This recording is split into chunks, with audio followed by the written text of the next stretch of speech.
Нема гаранции дека уставните измени ќе бидат последната пречка на патот кон Европската унија. Еврокомесарката Марта Кос ги потврди стравувањата на македонската влада дека и да ги ставиме бугарите во уставот нема да биде исклучена можноста од нови блокади и уцени.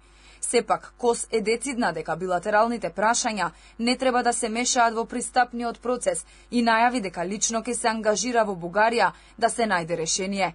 На овие теми таа ќе разговара и во Софија и во Скопје. Никој не може да и даде гаранции на Македонија ако сега го смени уставот дека повеќе нема да има пречки на европскиот пат.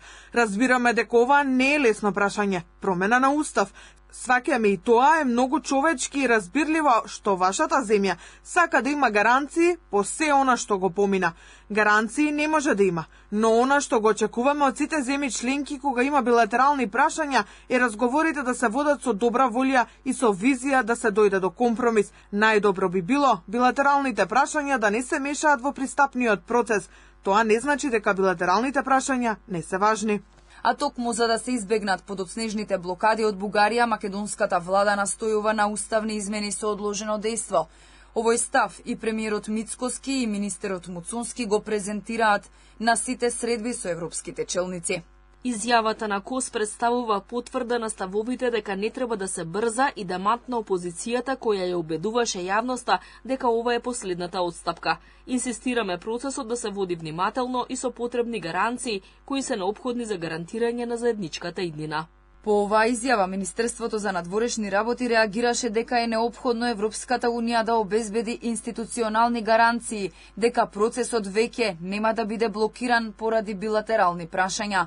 Само на тој начин може да се обезбеди транспарентност во интеграциите, која ќе ја зачува довербата на граѓаните во Унијата и европската перспектива на Македонија. Министерот Муцунски во повеќе наврати истакна дека државата направи значајни и тешки компромиси во изминатите 3 децении, вклучувајќи уставни измени, промена на името на државата, суштински реформи, со цел приближување кон ЕУ.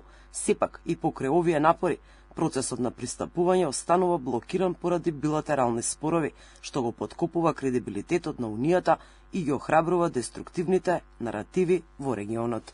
Инаку, паралелно додека се бара решение за спорот со Бугарија, Македонија мора да ја исполни реформската агенда. Кос е децидна дека земјава е шампион кога се работи за планот за раст на Европската комисија, подсетувајќи дека Македонија прва ги доби средствата за предфинансирање. Од вкупната сума од 6 милиарди евра од планот за раст, за Македонија се предвидени 715 милиони евра, во чии рамки е и предфинансирањето од 52 милиони, од кои еден дел се исплатени директно во државниот буџет, а останатиот дел оди преку инструментот за реформи и раст на Западен Балкан.